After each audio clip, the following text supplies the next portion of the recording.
안녕하세요, 여러분. 아, 추석 명절 다들 잘 지내셨죠? 명절 끝나고 처음 하는 수업인데 너무 헤비하지 않게 오늘은 진행하도록 하겠습니다. 오늘은 6장 정부의 주택시장 개입과 7장의 주택순환 과정을 배워보도록 하겠습니다. 그 6장, 7장 두 장 나가긴 하는데 내용이 그렇게 많지 않기 때문에 오늘은 6장, 7장을 나가도록 할 거니까 너무 분량이 많지 않으니 걱정하지 않으셔도 됩니다.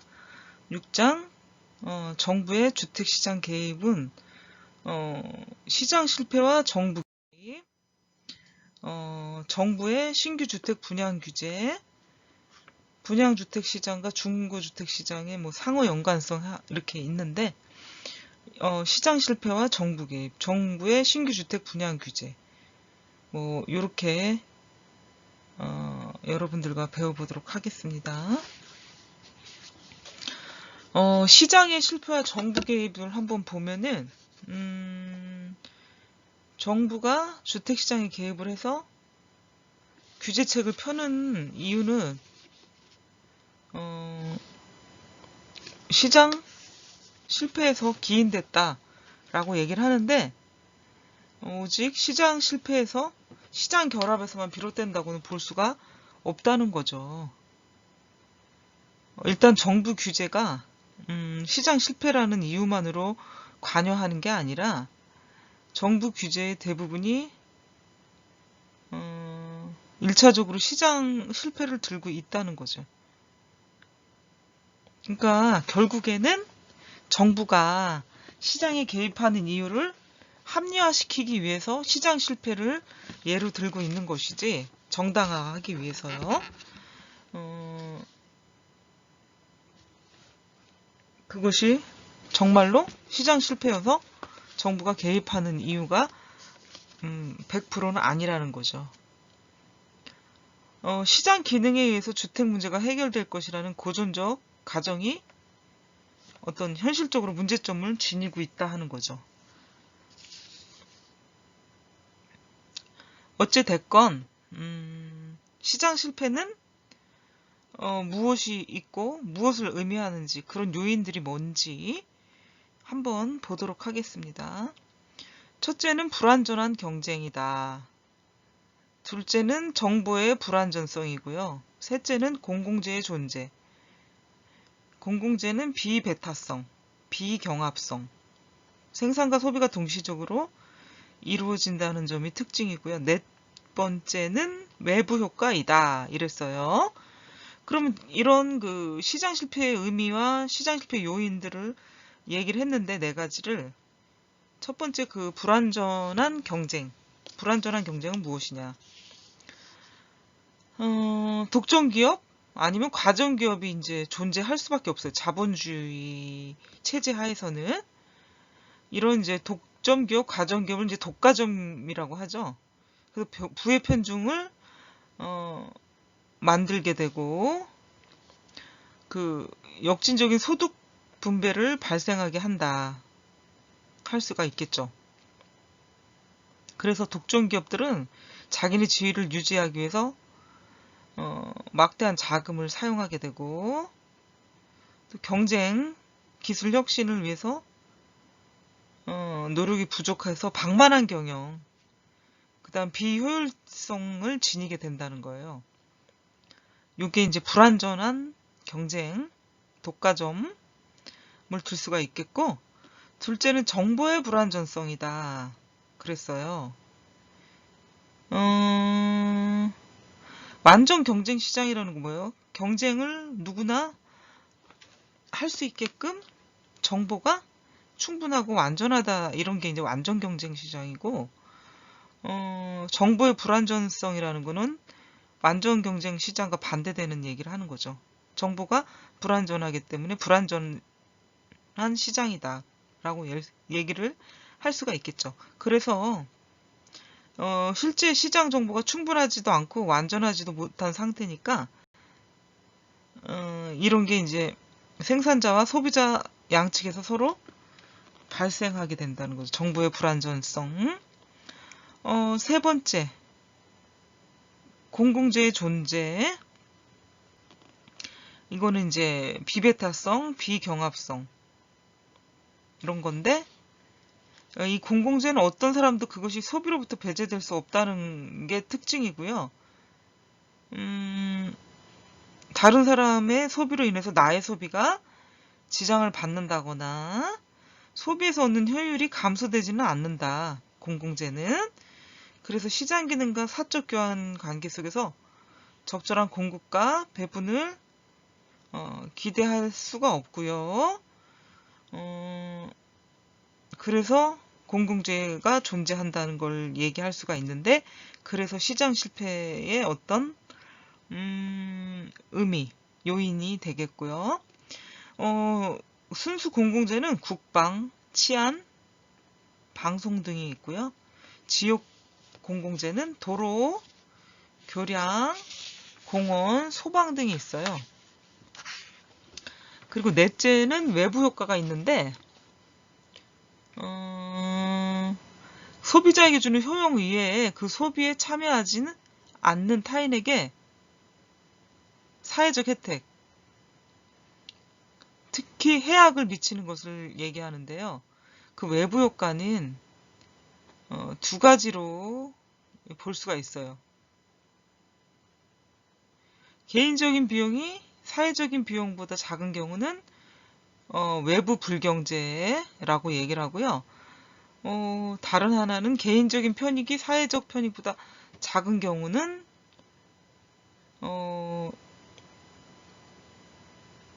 이게 외부 경제라고 한다 라고 할 수가 있어요.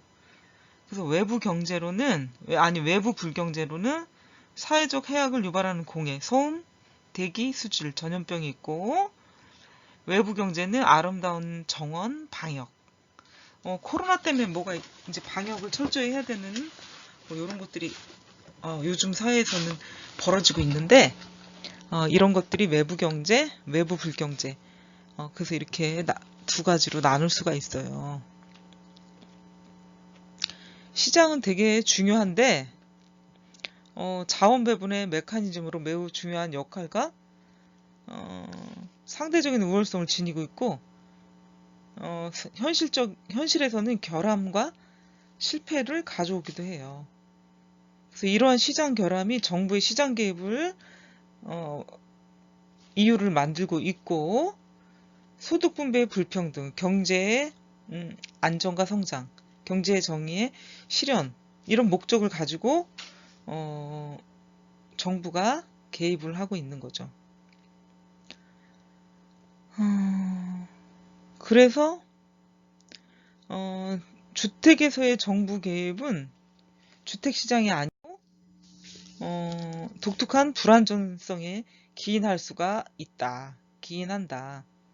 그래서 주택시장의 불안정성은 지금 앞에서 설명드린 바와 같이 시장 결합과 유사성이 있으면서 주택이 지닌 상품적 특성에서 연유된다 하는 것을 알 수가 있겠어요. 그래서 주택시장의 불안전은 지금 주택시장에서 정부의 개입이 주택시장이 지닌 독특한 불완전성에서 나타난다고 했듯이 어떤 독특한 불완전성에서 기인을 하는데 그럼 주택시장의 불완전성은 뭐냐? 첫 번째, 주택 정보의 비대칭성이다. 두 번째는 외부 효과이다. 세 번째는 고가의 상품이다. 네 번째는 긴 생산기간. 다섯 번째는 높은 거래 비용이다 라고 알 수가 있겠죠. 그럼 첫 번째 비대칭 정보라는 거, 주택의 비대칭 정보. 정보라는 게 완전하든 불완전하든 경제 주체 간에 그 불균등하게 분포가 돼 있다는 것을 의미하고요. 주택은 소비자들이 직접 관찰하거나 실험해 보기 힘들어요. 그래서 정보의 비대칭성이 존재하게 된다. 이런 비대칭은 공급자, 수요자뿐만 아니라 건설 사업 주체, 하청업체 간에도 존재할 수가 있다는 것을 여러분이 아셔야 되고요. 두 번째, 외부 효과라는 거는 주택 부문에 한정하여서 설명을 하다 보면은 정상주택 부근에 불량주택의 확산으로 인해 가지고 재산 가치가 하락을 하거나 높은 건물 때문에 주택 일조권 침해, 사생활 침해 등을 이제 들 수가 있어요. 그리고 고가의 상품이라는 거는 세 번째, 연소득에 비해서 주택 가격이 매우 비싼 게 이제 고가의 상품이 되겠죠, 주택. 그래서 고가의 상품이고 평생 몇 번 거래할까 말까 이렇게 되는 거죠. 그리고 네 번째는 긴 생산 기간이 있다. 이거는 다른 소비 제품에 비해서 생산 기간이 길다는 거죠. 공산품 같은 경우는 뭐 몇 초, 몇 분 안에 만들어낼 수가 있는데 이거는 주택이고 건설 쪽이다 보니 만드는데 완성되는데 시간이 많이 걸려요. 그러다 보니까 그 시간이 많이 걸리는 사이에 수요와 공급이 맞지 않아서 주택에 대한 그 공급이 더디다. 그리고 공급을 더 해야 된다 하는 주장을 하게 됐던 거죠. 다섯 번째는 높은 거래 비용과 상품의 이동이 아니고 사람이 이동을 해야 되는 특징이 있어요. 이 부동산은 어때요? 부중성과 부동성이 있다 그랬죠. 사람이 이동해야 된다는 건 부동성이죠. 부동성. 움직이지 않기 때문에 사람이 이동을 해야 되는 거고, 주택은 토지 이용, 토지 정책과 밀접한 관련을 가지게 되기도 합니다. 사람이 쫓아다녀서 어떤 행정적인 거, 정책적인 일을 해결을 해야 되는 경우가 생기게 되는 거죠. 그래서 정부가 주택시장을 개입하는 이유만 있는 게 아니고 그거 개입하는 이유를 합리화, 정당화시키기 위해서 시장 실패라는 이유를 붙인다고 했고요. 그리고 주택시장의 개입은 주택이 가지고 있는 독특한 특징, 불안전성에 기인한다. 그러니까 주택의 불안전성은 어떤 게 있나? 주택 정보의 비대칭성, 외부의 효과, 고가의 상품, 긴 생산기간, 높은 거래 비용과 상품의 이동이 아닌 사람의 이동의 특징이고요. 그래서 불안정성에 기인한 이유들을 여러분들과 배워봤고요. 다음, 정부의 신규주택 분양가 규제. 그러니까 분양가 규제의 배경을 보면은 주택 가격을 안정시키겠다는 목적이 있었고요. 둘째는 내 집을 가지지 못한 임차 가구들의 내 집 마련 기회를 제공하겠다. 세 번째는 이런 두 가지 주택 가격 안정과 임차자들의 내 집 마련 기회 제공과 같이 연계된 것으로 부동산 투기 예방과 근절, 거래 질서 확립, 일부 기업 독과점 예방을 하기 위해서 분양가 규제가 나오기 시작을 했다.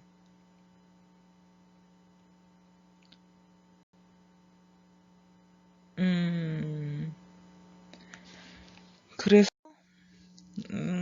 분양가 규제를 만들었고 그러다 보니 분양가 규제에 또 문제점이 나오게 되죠. 분양가 규제에 문제점이 나오게 됩니다. 분양가 규제는 민간주택 공급을 위축을 시켰고 공급 유인책이 없기 때문에 주택 공급이 감소가 됐어요. 그리고 정부의 분양가 규제가 지속이 되면서 시장 가격과 분양가 가격 간의 차이가 생겨서 아파트 투기의 유인이 됐고요. 분양가 규제는 주택 가소비와 저소득층의 어떤 주택난의 심화를 가져오게 됐습니다. 네 번째는 주택생산업체 간의 경쟁력이 약화되고 주택산업의 생산성이 떨어지게 됐습니다. 또한 그 택지 공급 제약으로 주택 공급이 비탄력성이 됐고요. 주택 가격이 단기적으로 상승을 하면서 분양 가격 폐지할 경우 채권이 발행 제도가 폐지가 되고요. 국민주택 기금 재원 감소가 돼요. 이럴 경우에 서민주택 공급에 차질이 생기고 주택 청약 저축자들의 반발이 일어날 수가 있고 수익성이 높은 대형 호화주택 위주로 주택 공급이 이루어질 수밖에 없는데 그렇게 되면 서민의 어떤 부담이 가중된다라고 볼 수가 있겠습니다. 1983년에서 89년은 분양 가격이 유지가 되고요. 물가 상승률이 25.6%. 그리고 1980년대 말에 부동산 대란이 일어나고요. 청약이 124대 1. 뭐 이렇게 일어나죠. 민간 자치보다 지방자치보다 40%, 한국 감정원보다 100에서 150%뭐 이렇게 됐고요.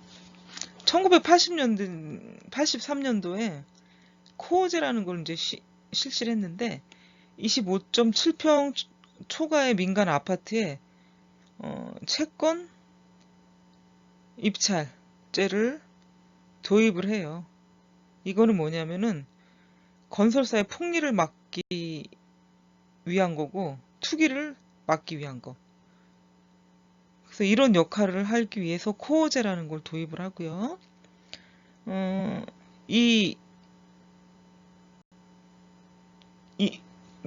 분양가 상한제는 1977년도에 처음 실시를 하게 됐고 국회에 이제 계류 중이었는데 주택법 개정안이 통과되면서 2007년 9월에 다시 도입이 됐어요. 그리고 1988년 민간 분양을 하면서 분양가 자율화가 이제 실시가 됐고요. 이때는 이제 원가 연동제, 하도급 업체에다가 그리고 1990년대 중반 건설업계 도산을 맞게 됐죠. 도산. IMF가 터지면서 이렇게 됐어요. 그래서 1998년에 2만여 개 업체가 이제 도산을 하게 되고 98년도에 분양가 자율화를 실시하게 됩니다. 도산한 업체가 너무 많다 보니 분양가 자율화를 실시해주고 조금 규제들이 완화가 되기 시작을 했겠죠. 30년 동안 민간 아파트 분양가 자율화, 70년대 분양가가 자율화가 되고 2000년대 초에도 뭐 그런 정도가 생겼는데 10년 주기마다 좀 다르게 이어지고 있죠. 그래서 문재인 정부의 부동산 정책이 계속 나오고 있었어요. 그래서 평가를 한다면 그렇게 좋은 점수 CD에 많이 지금 편중이 돼 있네요. CDEF에 집값 안정에 가장 기여한 정책은 9.13 대책, 그 다음에 대출 규제, 집값 상승률 부추긴 정책은 87 대책, 12.12 대책 뭐 이렇게 해서 나왔는데 9.13 대책, 87 대책, 12.12 대책은 내용들이 또 여러 가지가 있기 때문에 그 내용들은 여러분들이 이제 또 찾아서 보면 더 좋겠습니다. 그리고 7년간 LH에 접수된 층간소음의 민원 현황들이 이제 나오는데 분쟁에 대한 거, 설계 시공 기준, 이웃 간 주의사항 안내 요청 뭐 이런 것들이 주 내용이 되겠고요. 2013년도엔 79건, 2014년도 119, 2015년 109, 2016년도에 급속히 더 많이 늘었네요. 2017년도에 더 많이 늘었다고 볼 수가 있겠죠. 2016년도 160건, 17년도 244, 2018년도에 297건이죠. 이런 것들이 이제 건수별로 LH에서 조사한 내용들이고요. 정부 주택 시장 개입의 아까 내용들을 대략 얘기했는데 1977년부터 처음 실시하려고 공용주택법 이게 77년도에 실시가 됐고요. 1983년도에 분양가 상한제 도입을 했고 2007년도에 민간택지 분양가 상한제로 만들어서 민간택지 제도 적용을 했어요. 그러다가 이제 2017년도에 적용 기준 완화를 시켰는데 2020년도에 와서는 완전히 이제 강화가 됐기 때문에 그 서울 아파트 매매 가격 지수를 지금 이렇게 그래프로 나타내고 있고 건축비와 택지비의 어떤 분양가가 올라가지고 분양가 상한제를 이렇게 정했던 거. 근데 분양가 산출 방식이 이렇게 나오고 있습니다.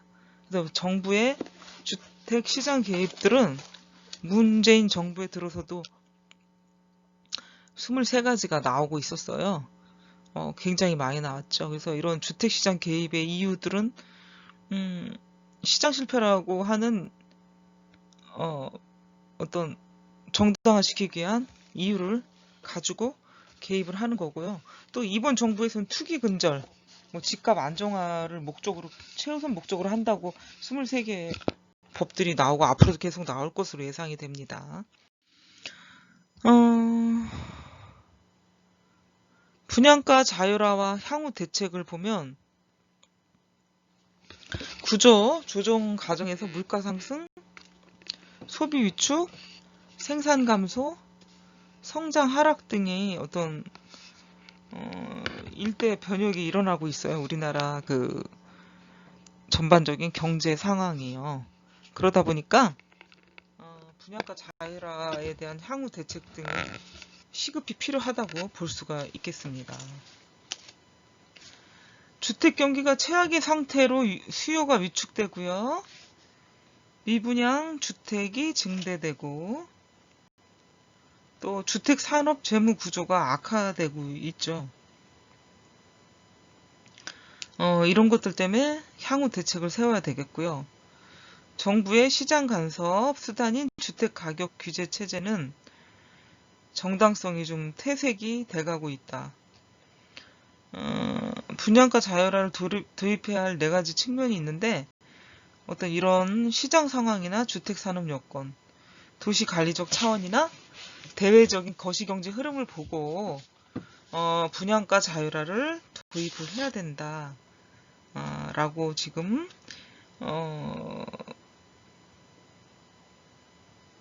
상황을 지금 얘기하고 있는 거죠. 우리나라에는 90년대 중반 OECD 가입을 했고 97년도에 IMF 금융 위기가 발생을 하게 되죠. 그래서 이런 가운데 이제 구조조정이 들어가고 변화가 아주 이 기점으로 IMF라는 기점으로 사회 전반에 많은 변화를 겪게 되죠. 그래서 세계와 IMF 구조조정 등 때문에 민간 개발업자를 육성하는데 문제가 생겼고 자재 설계 산업을 획기적으로 개선을 해야 되는 상황이 왔고요. 부동산 임대나 분양업, 개방에 대체해야 하는 등 분양가 자율화는 불가피하다는 여론이 있습니다. 그 1998년 이후에 신규 주택 분양 규제는 거의 자율화가 됐었어요. 근데 그 이후에 또 법이 바뀌게 되죠.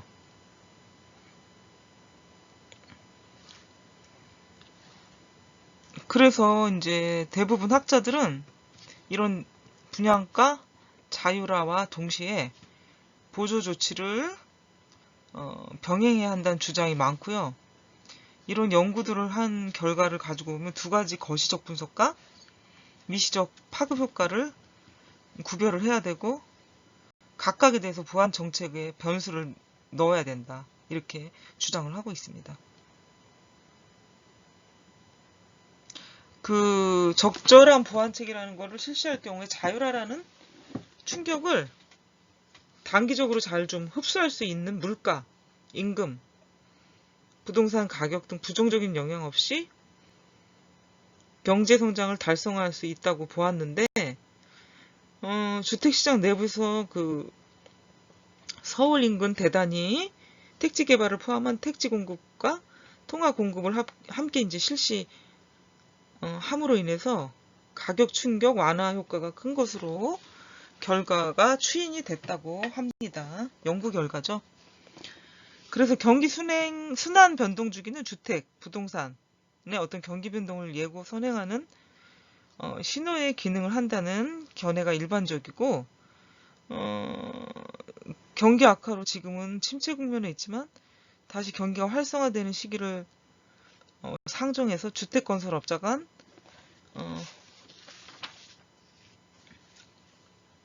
원활한 경쟁 관계가 성립될 수 있도록 어떤 제도적 장치가 필요하다고 하겠습니다.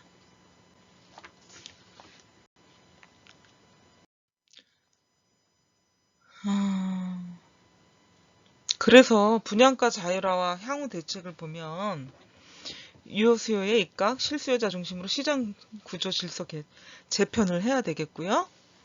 주택 산업 여건으로 공정한 경쟁 유도, 다품종 소량 생산,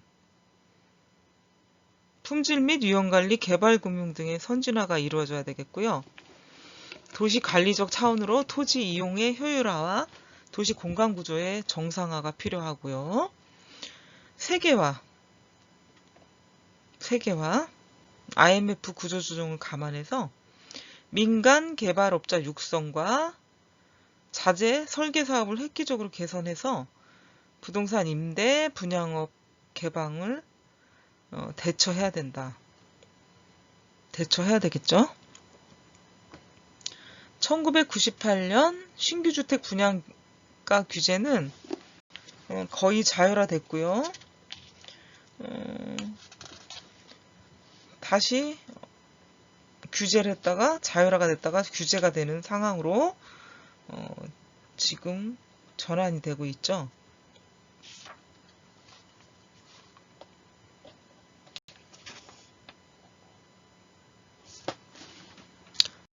어, 1995년 11월에는 일부 지역 중대형 분양 가구 분양가 규제 폐지를 했고, 96년 6월은 단독이나 연립 분양가 규제 해지를 했고요.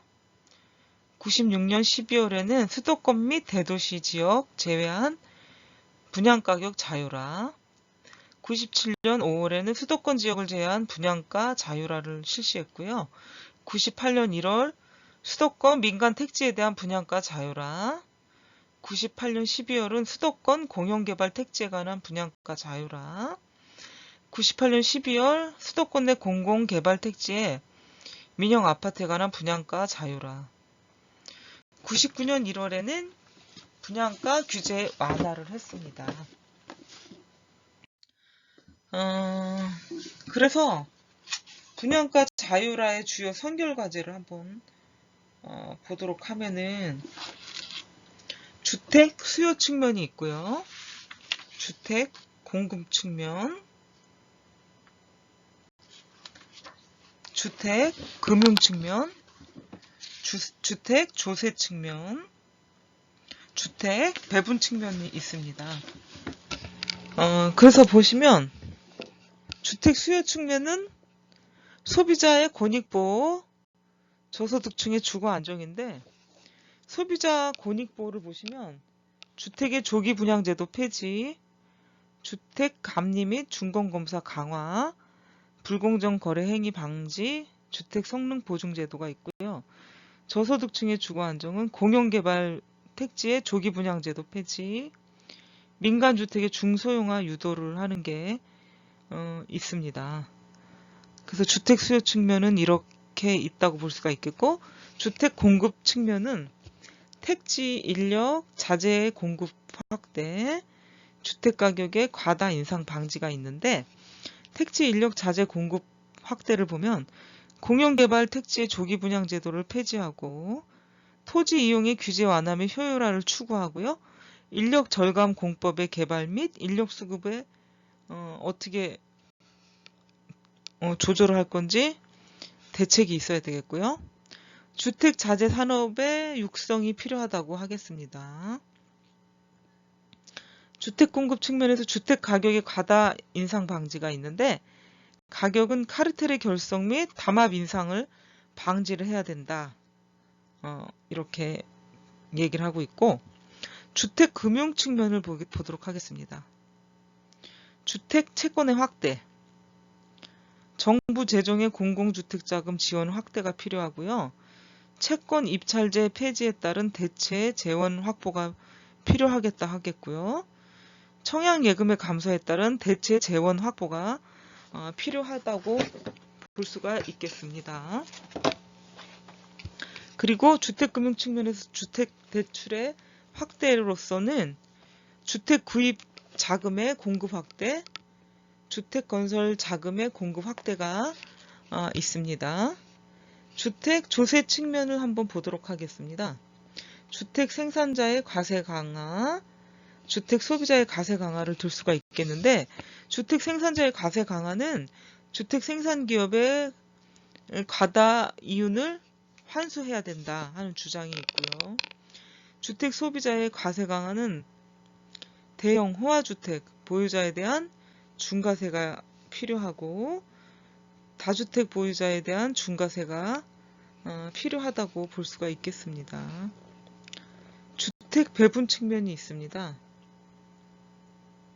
주택 분양제도의 개편인데, 분양 대기자의 기득권 처리, 신규 대상자의 배분제도가 마련되어야 된다고 한국주택은행에서 어떤 기준을 마련한 거예요. 분양가격 규제의 경제적 효과, 92년도에 나온 거니까 지금의 어떤 그 정부가 주택시장에 개입하는 내용들하고는 많이 상이하다고 볼 수가 있겠습니다. 이번 정부에 들어서만 해도 20가지 이상의 정책과 규제가 나왔기 때문에 지금 역사 속에 있었던, 아니면 시간이 지난 이 내용들이니까 이 최초에 이렇게 시작이 됐고, 이런 과정의 내용들이 있었다 하는 걸 여러분들이 아는데 더 의의가 있다고 볼 수가 있겠습니다. 7장 주택 순환 가정을 보도록 하겠습니다. 7장의 주택 순환 가정.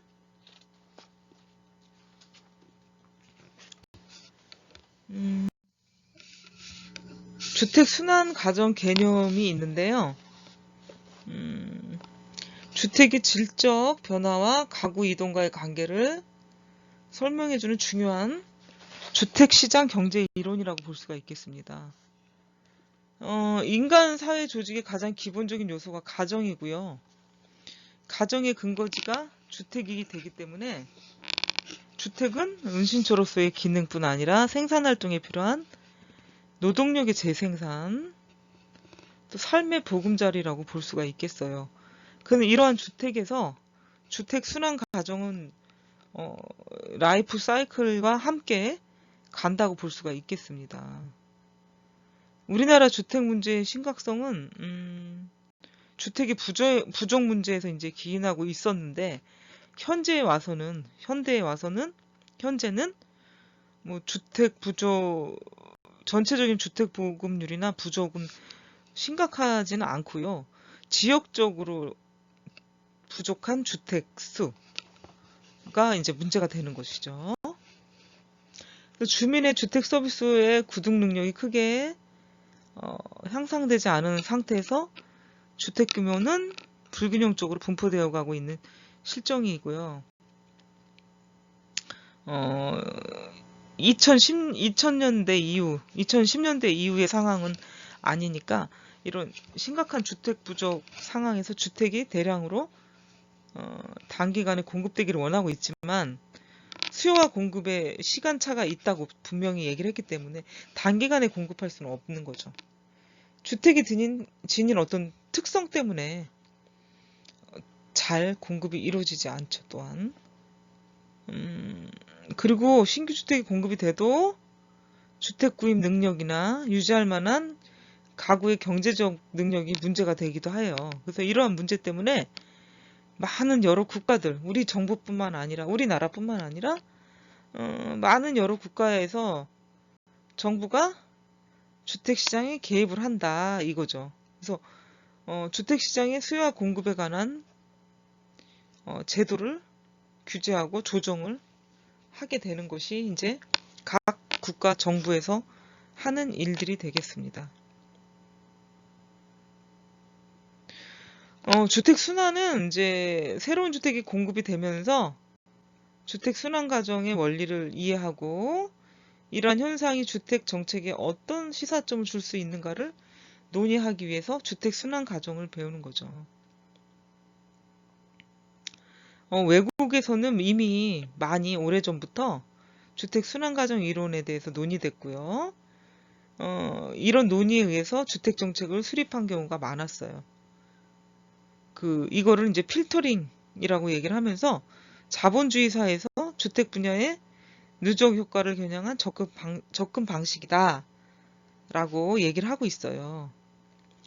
그리고 사회주의 국가 개발도상국에서는 필터링 과정이 매우 중요하다 라고 이제 인식이 되고 있고요. 그리고 이제 이런 주택 순환 과정의 이동 관계를 설명해 주는데 소득이 높은 계층의 가구가 신규 주택으로 이동을 하면서 빈집이 생기겠죠. 공가는 소득이 낮은 계층의 가구가 저렴한 비용으로 구매할 수 있을 때 이제 발생이 된다. 주택 순환 과정이라고 얘기를 하죠. 그리고 시간이 지남에 따라서 주택 가격이 상승하고 가구 소득이 증대되는 경우에는 상향적 순환 과정이 이루어진다라고 볼 수가 있겠습니다. 또한 주택의 질이 나빠요. 나빠서 가격이 하락할 수가 있는데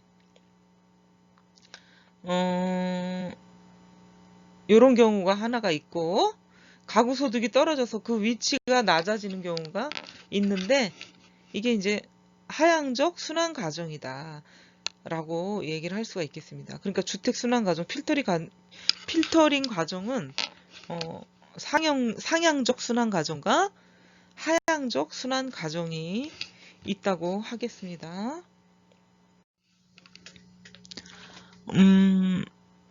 주택 순환 현상의 핵심은 공가 형성, 그리고 이 공가를 차지하는 가구의 이동에 관한 것이 주택 순환 현상의 핵심이다 라고 볼 수가 있겠습니다.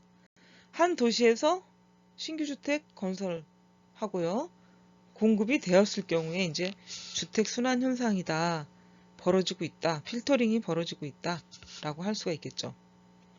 그 도시에 살면서 지금까지 거주해오던 주택을 공가로 둔 채 신규 주택으로 이사하는 경우 주택 순환 현상을 설명할 수가 있겠고요. 새롭게 탄생한 가구들, 신규 주택이 되겠죠.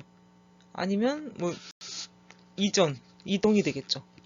결혼, 다른 지방에서 해당 도시로 이사온 가구의 경우, 또 신규 주택에 이사 오기 전에 살았던 집이 파괴된 경우, 멸실이라고 볼 수가 있겠죠. 근데 이런 것들이 주택 순환 과정이 된다라고 볼 수가 있겠습니다.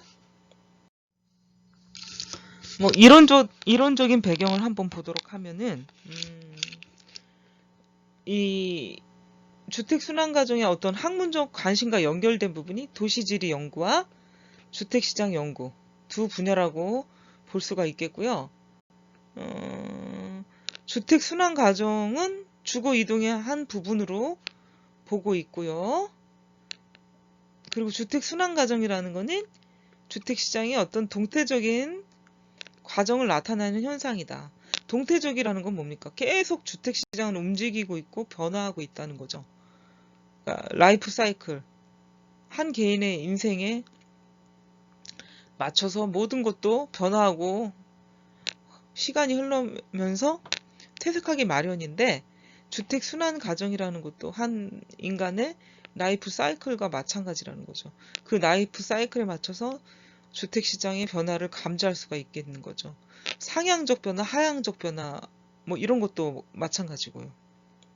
주택 순환 가정은 동태적인 과정이다라고 얘기할 수가 있겠어요. 또한 주거 이동은 이주자의 이주 형태에 대한 미시적 설명과 도시 공간 구조에서 어떤 역동적인 이동 과정을 설명을 하고 있는 거죠. 그리고 주거 이동 현상을 설명하는 일반 이론은 치니까 천이. 그러니까 주택 순환 과정에서 생애주기 모형, 상세 모형 두 가지가 있는데, 치니까 천이라고 이제 얘기를 할 수가 있는 거죠. 일반 이론은요.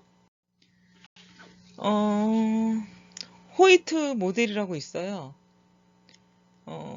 이 학자들의 연구 20년대 고전적 생태학 연구라고 볼 수가 있는데, 뉴욕 시카고 생태학파에 의해서 논의가 됐어요. 그리고 주택 부분의 순환 과정은 그 개념과 인식이 19세기부터 주택에 대한 개념, 인식이 서서히 싹트기 시작을 했어요. 19세기부터. 얼마 되지 않았다고 볼 수가 있겠죠. 산업혁명 이후에 주택에 대한 사회적인 인식이 더 날로 커졌기 때문에 이런 주택 부문 순환 가정 개념 인식도 19세기부터 들기 시작했다고 볼 수가 있겠습니다.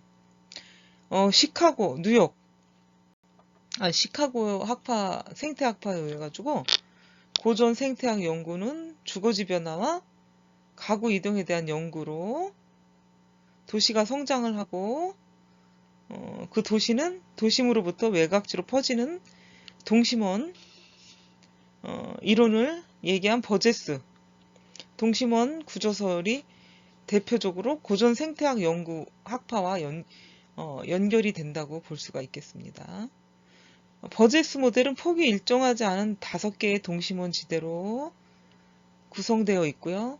중심에서 바깥으로 퍼져나가는 게 동심원 이론인데, 제1지대는 중심 업무지대, 제2지대는 점유지대, 제3지대는 저소득주택, 제4지대는 중류중주택지대, 제5지대는 통근자 지대라고 해서 버제스의 모델 동심원 이론이 이런 이론을 주장하고 있는 거죠.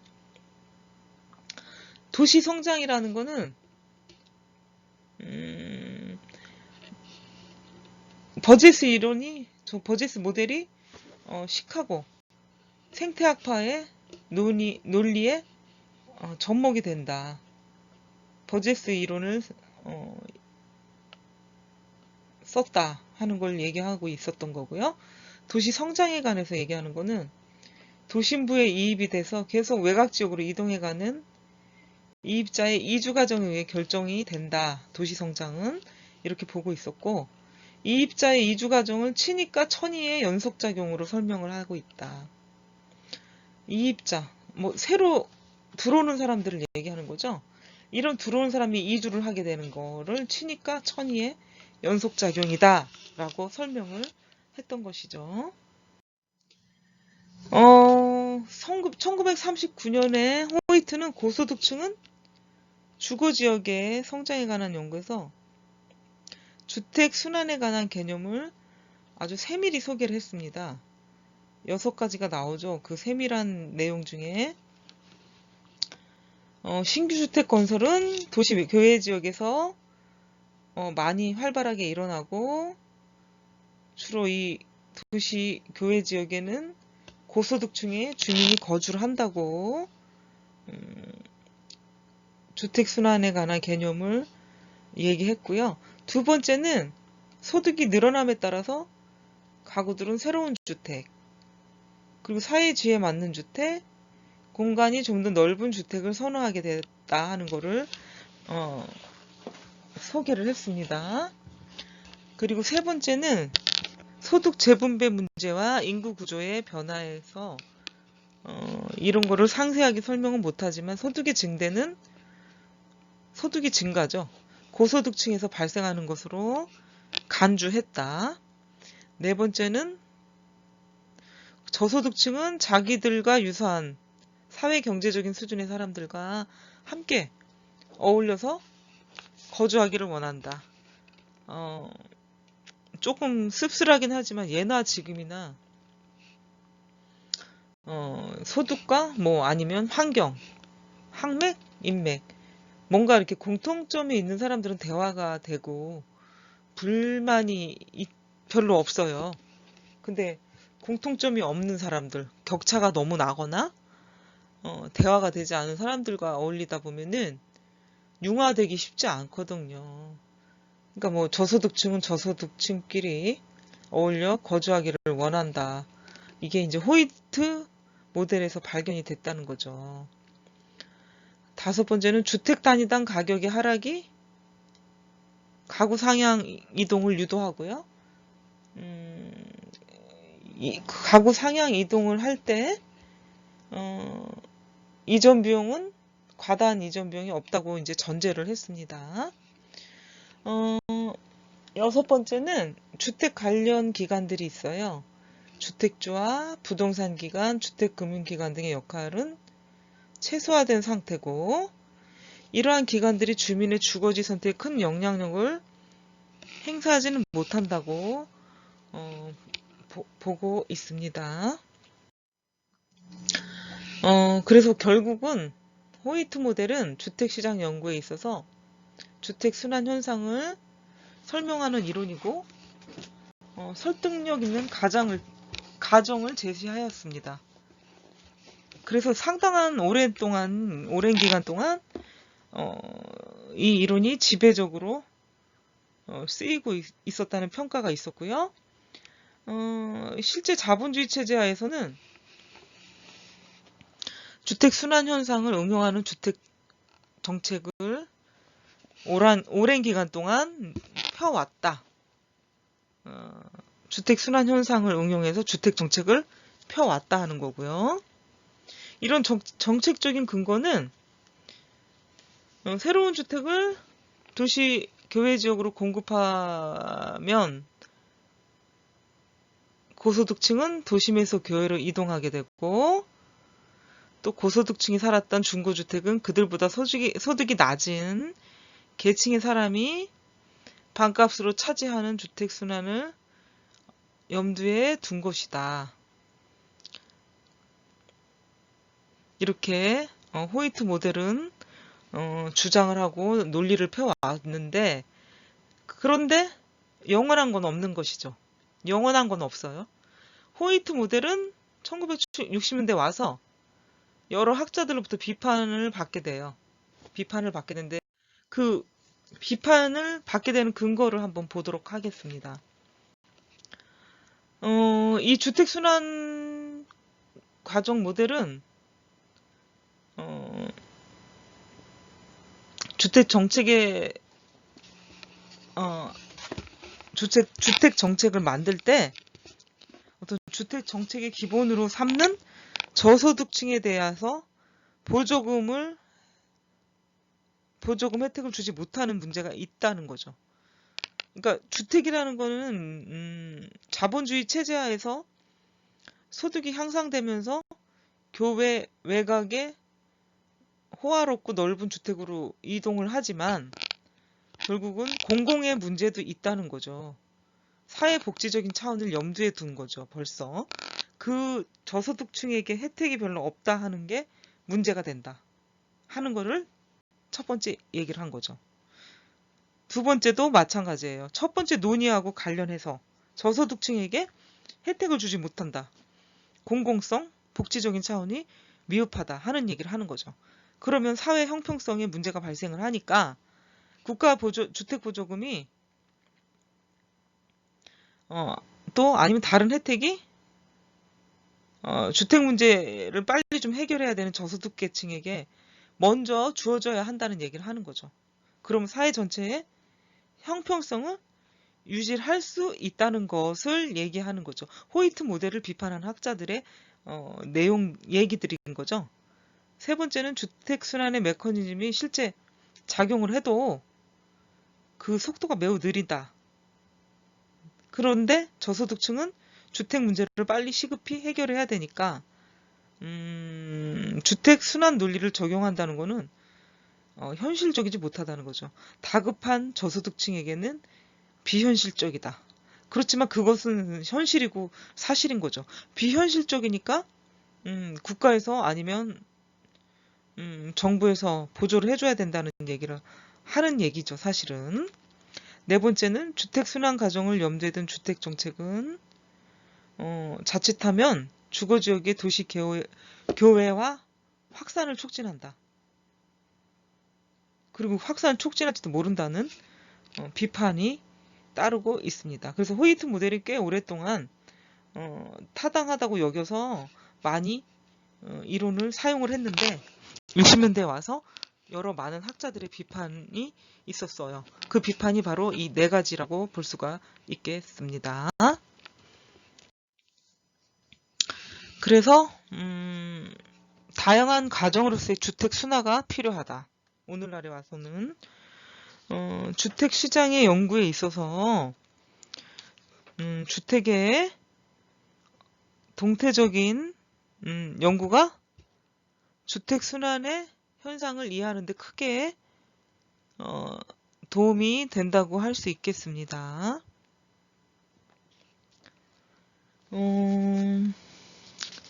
그래서 그 다양한 주택의 동태적인 면 연구가 필요한 데는 뭐가 어떤 것들이 필요하고 중요한가를 얘기할 수가 있는데 어떤 것들이 필요한가? 소득의 문제, 인구의 변화 문제, 인간의 주택 선호 문제, 주택 공급 요인의 문제가 있습니다. 그러면은 소득의 문제 한번 볼까요? 그러니까 소득이라는 게 가장 이제 호이트 모델에서도 중요하게 나왔어요. 주택 순환 가정은 소득의 상향 이동과 하향 이동을 불러일으킨다고 얘기를 했는데 가구 소득에 관한 호이트는 어떤 특정 그룹 고소득층만 고려했지 저소득층의 소득 증대에는 설명이 충분하지 못했어요. 가구 이동에 관해서 실제 소득이 증대해서 이동하는 고소득층의 경우 그 숫자가 기대하는 것보다 적을 수가 있다는 거죠. 돈 벌기가 쉽지 않거든요.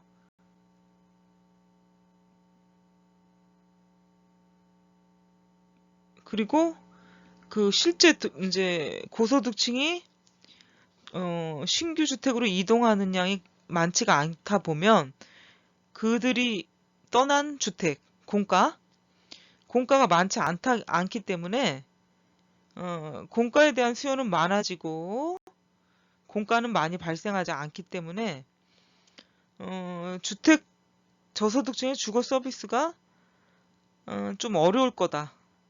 향상이 어려울 거라는 경우가 발생을 한다는 거죠. 시간이 지남에 따라서 소득의 재분배가 이루어지고 저소득계층의 소득 증대가 실현될 수 있기 때문에 단순히 중고주택 가격의 하락이 주택 순환 가정의 주요 요인이 될 수는 없다는 거죠.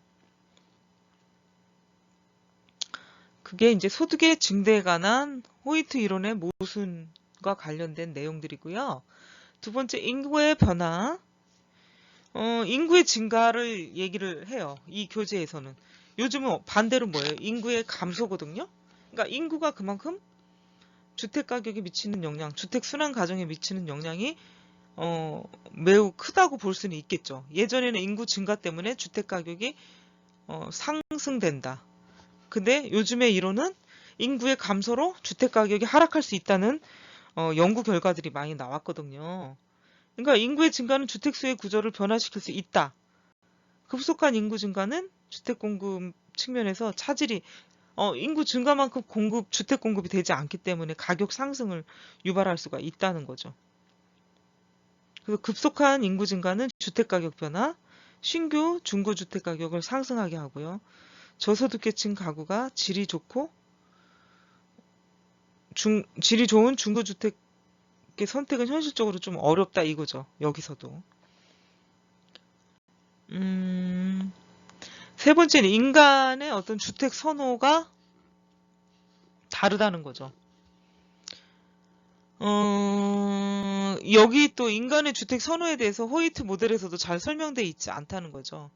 선호에 관한 주요한 요인들을 새로운 주택, 첫 번째, 그리고 그 주택에 대해서, 새 것에 대해서 선호하는 것이 이제 소득 탄력적이라고 할 수는 없고요. 또 이러한 주택에 대한 선호 및 선택의 기회가 고소득층에게만 국한이 돼 있다고 할 수가 있어요. 그래서 이제 두 번째는 좀 더 넓은 공간을 지닌 주택 수요는 모든 소득계층에 있어서 소득 탄력적이라고 할 수 있고요. 그 다음에 선호에 대해서는 각 계층에 따라 달리 나타나니까 동일 소득 계층에 속하는 가구라도 주택 선호는 다양하게 나타날 수가 있어요. 그죠? 여러분들이 좋아하는 주택이 다 다르거든요. 그거하고 마찬가지 얘기죠. 호이트 모델에서 주장하는 고소득층 가구의 도시교회 주거지 선호 과정은 근래에 와서 그 설득력이 충분하지 못해요. 70년대 후반부터는 유럽, 미국도 도시 회춘화가 일어나고 있고요. 우리나라도 마찬가지고요. 이건 오랜 기간 동안 저소득계층의 도심 주거지역에서 부유한 교회 거주 가구들이 이주해 오고 있고요. 그 수도 점점 많아지고 있는 실정이기도 합니다. 그래서 인간의 주택 선호는 소득과 관련 없이 이렇게 변할 수가 있다는 거죠. 사회적인 요인 아니면 시간에 따라 변할 수가 있습니다. 네 번째, 주택 공급 요인을 보도록 하겠습니다.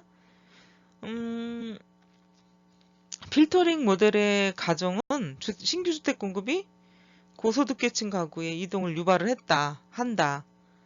그래서 공가가 발생하면 그 공가는 고소득층 계층보다 소득이 낮은 계층이 차지한다고 했는데, 문제는 신규로 공급된 주택이 모두 고소득계층의 가구에게 주어지느냐 하는 것입니다.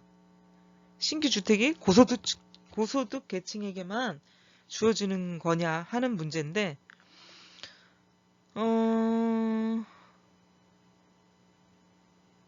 꼭 그렇지가 않다는 얘기죠. 대출이 있기 때문에, 대출 제도가 있기 때문에, 아니면 정부의 보조가 있기 때문에 저소득층에게 분양되거나 임대가 또 될 수가 있다는 거죠. 영국의 경우도 마찬가지고요. 그래서 꼭 고소득층에게 주어진다는 게, 그러니까 새로운 주택, 신규 주택, 현실적으로 적용 불가능한 경우가 있다 하는 거죠. 예, 그래서 이 다양한 과정으로 주택 순환을 봐야 되는데 호이트가 그렇지 못한 점이 있다. 그 중에 소득의 증대, 인구 변화, 인간의 주택 선호, 주택 공급 요인 등도 포함이 된다고 할 수가 있겠습니다.